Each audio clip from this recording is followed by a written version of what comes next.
आगरा के एतमातुर में कॉलोनाइजर ने उड़ाई हैं एनजीटी सहित अन्य नियमों की धज्जियां। दर्जनों हरे पेड़ों का कत्ल किया है। किसानों की भूमि पर कब्जे की कोशिश के साथ किसान ने लगाई कई आरोप। वहीं प्रशासनिक अधिकारियों से शिकायत की तरफ। योगी सरकार के हर वर्ष लाखों की संख्या में वृक्षारोपण करते हैं। वहीं दबंग प्रॉपर्टी डीलर ने 2 गार्डन से ज्यादा हरे पेड़ों का कत्ल किया है। रातों रात किसान की जमीन पर बाउंड्री वॉल कर दी है। सुबह ही किसान को मालूम पड़ा तो किसान ने सिस्टम सुधार संगठन के प्रदेश अध्यक्ष अंशुमन ठाकुर से न्याय की गुहार लगाई है।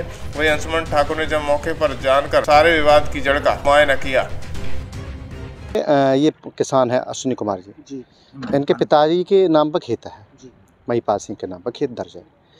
इनका कोई एक सहायक खातेदार तो उसने 3 बीघा विक्रय कर लिया, बेच दिया इस कॉलोनाइजर को। ये यहाँ पर एक कॉलोनी काट रहा है। ये अदमापुर तहसील और थाना क्षेत्र का गाँव है। ये नंगला रामबक्स और नवलपुर के पास ही स्थित है और NH2 अंजलि लॉ कॉलेज के पास यहाँ पर ग्रीन वैली स्ट्रीट कॉलोनी नाम से एक सोसाइटी बनाई जा रही है। तो इन लोगों ने क्या किया है कि इस किसान की ज़मीन पर बिना परमिशन के, बिना किसी पूछे और रातों रात में ये मुड्डियाँ गड़वा दी, कब्जा करने का प्रयास किया गया और इसके खेत पर जो हरे बड़े पेड़ थे वो कटवा दिए गए। परसों जब ये हमारे पास पहुंचे तो हम लोग यहाँ आए मौके पर। हमने तत्काल SDM साहब को और तहसीलदार महोदय को इसके संबंध में अवगत कराया। उसके पश्चात कल भी हम लोग आए यहाँ पर। कल फिर हमने पुनः अवगत कराया कि देखो साहब, यहाँ पर लगातार यहाँ अतिक्रमण हो रहा है, कब्जा हो रहा है और यहाँ पेड़ पौधे काटे जा रहे हैं। हम जब यहाँ आके देखे तो यहाँ तो एक मिनी ग्रेटर नोएडा डेवलपमेंट किया जा रहा है। तो मैंने यहाँ कम से कम 100 से 150 बीघा की ज़मीन है, इसमें ये अवैध कॉलोनी बनाई जा रही है। हम ये जानना चाह रहे हैं क्या ये किसी के परमिशन से कॉलोनी काटी जा रही है? ये हमारा जो क्षेत्र है वो TTZ के अंतर्गत क्षेत्र आता है। यहाँ पर हरे बड़े पेड़ नहीं काटे जा सकते हैं, कोई भी अवैध काम नहीं हो सकता है, किसी भी प्रकार का खनन नहीं किया जा सकता है। और एक चीज़ आप देख लीजिए, जो यहाँ सरकारी चक्रोड थे उनको ख़त्म किया जा रहा है, निजी चक्रोड बनाया जा रहा है, निजी रास्ते बनाए जा रहे हैं। जो आप ये समझ लीजिए कि यहाँ 100 से 150 बीघा का एरिया है ये डेवलपमेंट जो किया जा रहा है, इसमें कहीं ना कहीं भूल भी होगी, क्योंकि घूल इसके लिए होती थी। आज तो समर चल रही है, उस समय सिंचाई के लिए ढेंकुली वगैरह और ये नाले यही साधन थे। अब ढेंकुली जो चलती थी वो भी बम्बे से नहर से चलती थी। और अब इनमें कैसे आता था पानी? उन घूलों के माध्यम से आती थी। अब घूल यहाँ ख़त्म कर दी गई। अब सवाल इस बात का है कि यहाँ हो किसकी परमिशन से रहा है, कौन इसमें ऐसा व्यक्ति है जो ये करा रहा है, और ये कितने बड़े लोग हैं जो बिना परमिशन के, बिना NGT का पालन किए, जो नेशनल पॉल्यूशन है उसका पालन किए और बिना TTZ का पालन किए, वो सब सरेआम अब इनके जो शासन के जो पर्यावरण संरक्षित को लेकर और स्मारकों को संरक्षित लेकर जो संस्थाएं, कार्यदायी संस्थाएं बनी हो, उनकी अवहेलना सरेआम की जा रही है। यहाँ पर मिनी चक्रोड रास्ते बनाए जा रहे हैं। यहाँ पर सस्ते दामों में किसानों की ज़मीन को अधिग्रहण किया जा रहा है। और मान लीजिए 2 किसान हैं, एक किसान ने बेच दी और पीछे वाले किसान ने बेची, आगे वाले किसान ने नहीं बेची। तो क्या करते हैं, पीछे वाले की पहली खरीदेंगे, पीछे वाले के सस्ते में खरीदेंगे कि देख तेरा तो बेच ना रहा तो सस्ते दामों में हमें बेच दो। तो वो किसान बेचारा बेच देता। क्यों बेच देता? क्योंकि ये जो क्षेत्र हमारा है वो TTZ के अंतर्गत आता है। दूसरा, यहाँ हमारा डार्क जोन है। डार्क जोन ये कहा जाता है जहाँ पानी की कमी हो, पानी खारा हो और वाटर लेवल 400 फुट नीचे चली गई हो। तो यहाँ पानी की बहुत ज़्यादा समस्या है, क्योंकि आगे यह जो बम्बा है वो रामसर ने भी घेर रखा है। तो कारण यह है कि, और ये फिर बड़े बड़े बिल्डर आ गए हैं, बड़े बड़े उद्योगपति इसमें शामिल हैं, उनकी साँठगांठ से और ये development society, green valley society ये डेवलपमेंट की जा रही है। यहाँ पर अब क्या किया जाता है, पीछे वाले का तो सस्ते में खरीद लिया, आगे वाले पे कब वो बेच नहीं रहा है। आगे वाला तो क्यों बेचेगा भाई? वो तो यहाँ पर उसके परिवार की जीवन यापन का साधन एकमात्र कृषि है किसान का। तो अब पीछे का कब्जा कर लिया, आगे पर जबरन किया जा रहा है। यहाँ इसी प्रकार से हो रहा था। पीछे वाले का खेत खरीदे गए, हरी भरी फसलें कटवाई गई। आप देख सकते हैं, आप देखना अभी जहाँ पर हरी भरी फसलें उनको कटवाई गई, पीछे वाले खेत खरीदे गए और पीछे वाले खेत खरीद के आगे वालों पर कब्जा किया जा रहा है। पीछे वाले इसलिए खरीद ले गए कि साहब देखो अब तो पीछे वाले अब तो तुम तो दो गई, अब दोगे क्या, सस्ती रेटों में ना दे दो जा।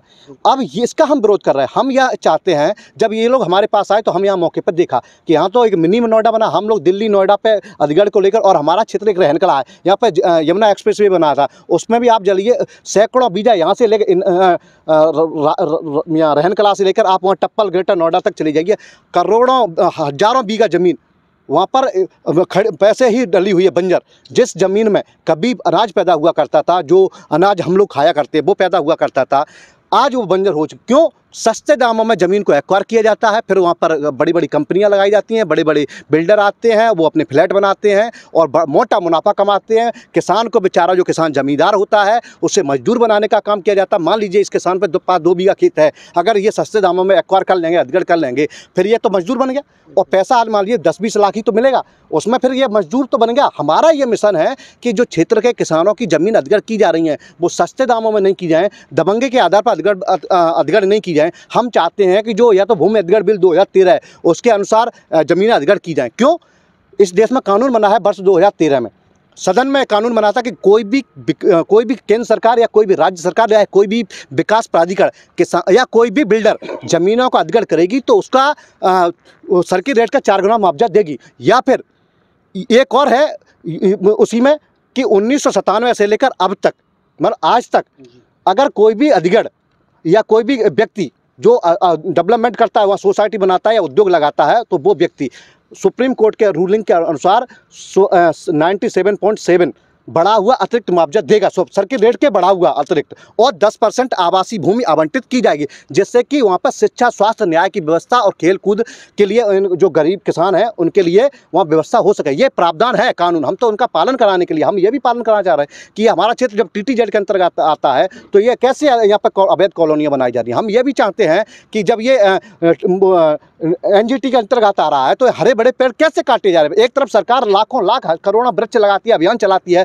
साप्ताहिक अभियान चलाती है कि पर्यावरण संरक्षित के लिए पेड़ लगाती है, और यहाँ पर हम ये जानना चाह रहे हैं कि जब पेड़ काटे जा रहे हैं तो हल्का जो भी रेंजर होते हैं उनकी ये नैतिक जिम्मेदारी बनती है कि क्षेत्र में रहे और क्षेत्र में ये पता रखें कि कहाँ पर अवैध कॉलोनियाँ बन रही हैं और कहाँ पर पेड़ काटे जा रहे हैं। हल्का लेखपाल भी यहाँ इसी प्रकार के तहसील प्रशासन भी है कि उनकी ये जिम्मेदारी बनती है, बढ़ती है कि जो भी अवैध कॉलोनी है बनाई जा रही हैं वो किसकी परमिशन से बन रही हैं, जो भी सरकारी रास्ते थे उनको किसकी परमिशन से ख़त्म किया जा रहा है, कैसे निजी ज़मीन पर बड़ी बड़ी बिल्डिंगें बनाई जा सकती हैं। और हम इसलिए कह रहे हैं, ये जो आपको कानून बताया कि सुप्रीम कोर्ट की रूलिंग और ये भूमि अधिग्रहण बिल 2013, इसलिए बताया कि यहाँ पर कोई भी व्यक्ति किसान खरीदेगा तो वो खेती के लिए खरीदेगा, लेकिन ये रूल उनके लिए लागू होता है कि कोई या तो वहाँ होटल, हॉस्पिटल या फिर खेल का स्टेडियम या फिर वहाँ पर बिजनेस के माध्यम से अगर किसान की ज़मीनें एक्वायर की जाएंगी तो उन पर, इन सभी पर ये लागू कानून होगा। तो हम तो उसका पालन कराने के लिए सरकार की जो मंशा है, आशा है कि पर्यावरण संरक्षित रहे, जो TTZ का जो रूलिंग है उसका पालन कराने के लिए और ये गूल खरंजा बचाने के लिए ये सब लोग, हम लोग यहाँ आए थे,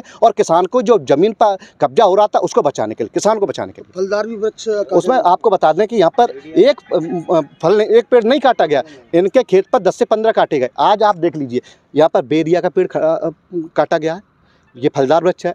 यहाँ पर नीम के पेड़ काटे गए हैं, ये भी फलदार वृक्ष है और छायादार वृक्ष है। ये और तमाम तरह के पेड़ यहाँ काटे गए हैं।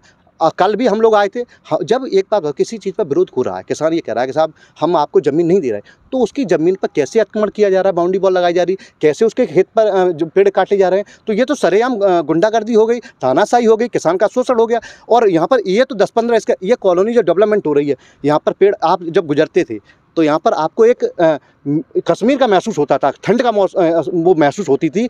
क्यों? तो जी क्या मामला है पूरा, ये हरे पेड़ काटे गए हैं, क्या ये जो कॉलोनी वाले हैं संजय गुप्ता, इन्होंने जबरन हमारे खेत पे कब्जा कर रहे हैं और उन्होंने ये पेड़ कटवाए हैं। कितने लगभग पेड़ काटते हैं? कम से कम 10-15 पेड़। क्या कोई परमिशन वगैरह थी पेड़ काटने की? हमें बताया ही नहीं है, हमें सूचना नहीं मिली है। बाद में हमें आए जब देखा है और वो लोग छोड़ करके भाग गए। फिर अच्छा, भाग गए यहाँ से? जी। तो आपकी जमीन पर कब्जा कर रहे थे? जी। आपने बेची तो नहीं है? नहीं।